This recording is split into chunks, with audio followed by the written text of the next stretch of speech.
Gear is a core part of Diablo 4. Everything revolves around it. I see gear and stats in-game, and I see them in my dreams. It's honestly all I think about. Because of that, it's hugely important that you don't make these mistakes when you're gearing yourself up so you can be the best Demon Slayer in Sanctuary. Let's go!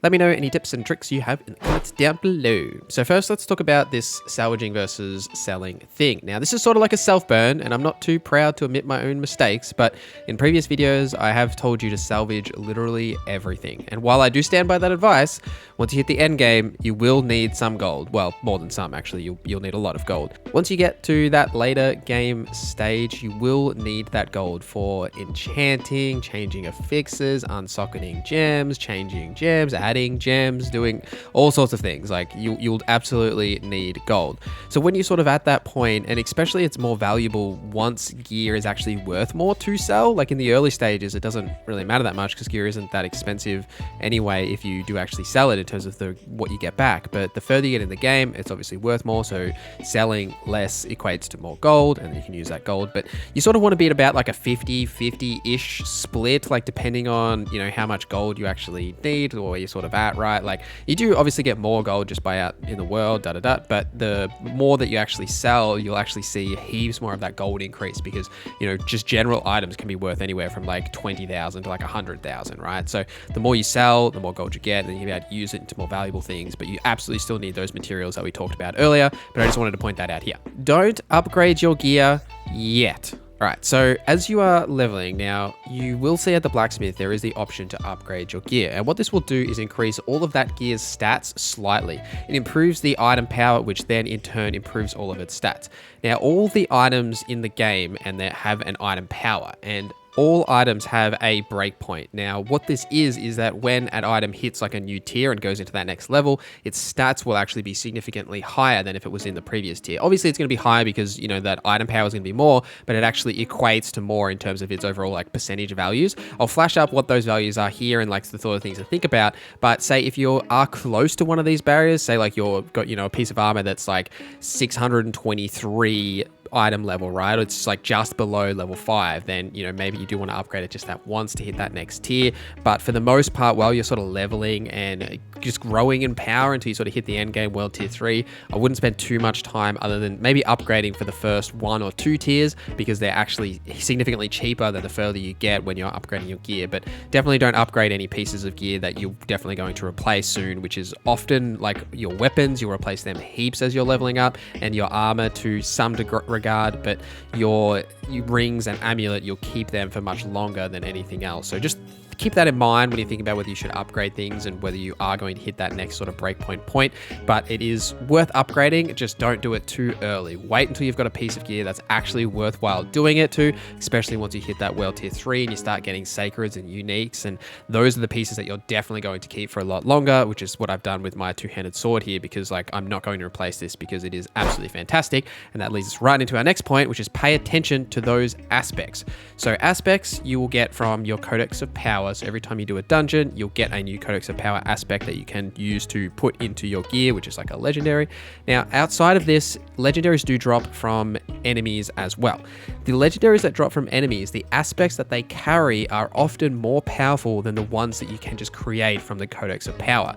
This is partly because they have an item power on them, but they also just have a chance to be significantly more powerful. So if you find, say, a piece of gear that drops, maybe it's like not a piece of gear you actually want to use, but you want that aspect on it, especially if it's more powerful than one that you've already got, then you want to extract that out of it and put it onto the piece that you want, or even just keep it for later if you notice that like the values on that aspect are significantly higher. It's also worth noting as well that any aspect will actually have a percentage increase for certain pieces of gear. Typically on amulets and two-handed weapons, you'll notice that if you put a aspect onto them, they'll get like 100% or a 50% bonus. So this again relates to those aspects, right? Say if you get an aspect that drops, like I did for my two-handed sword, that has like completely maxed out stats on it, and then I put it on my two-handed sword and 100% that again, that's even more value just for that weapon, right? So just pay attention to those item powers, whether you're dropping, whether you should keep those aspects or even salvage it. If you decide that you don't need that legendary aspect, definitely salvage legendaries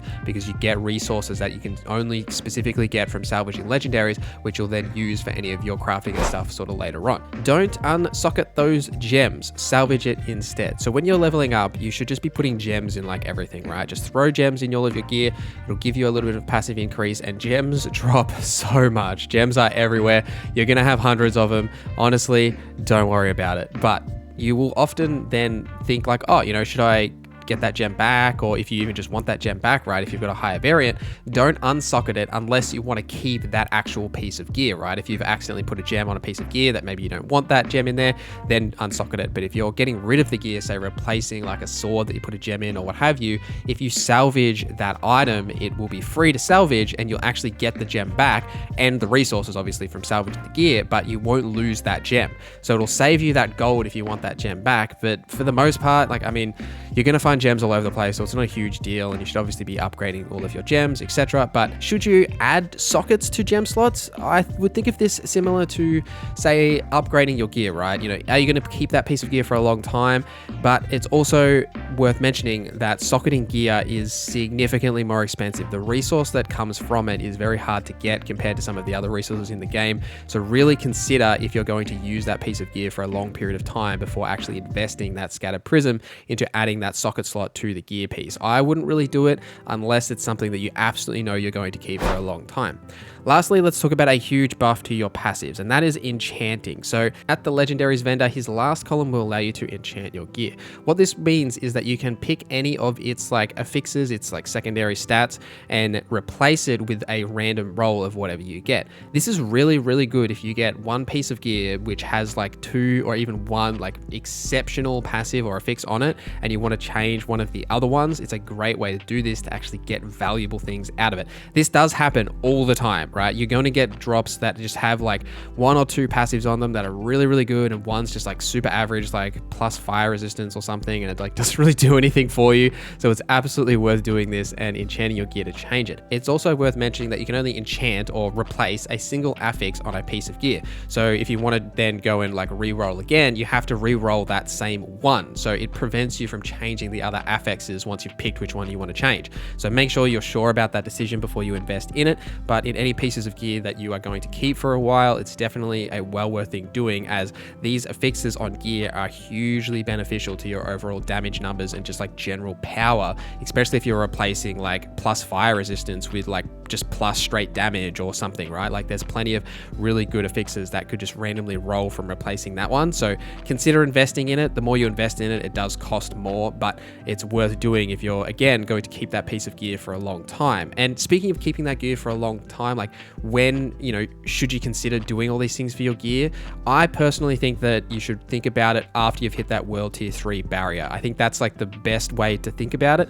For me, like I spent a lot of time investing in World Tier 2, thinking getting into World Tier 3 is going to be like really hard, doing that capstone dungeon. I really want to make sure I'm like as powerful as possible, which you absolutely can do. Like there's nothing wrong with that. But what I found is I absolutely flew through the capstone dungeon. Like as long as you've got a good build and solid enough gear with some like legendaries in there, you'll be fine.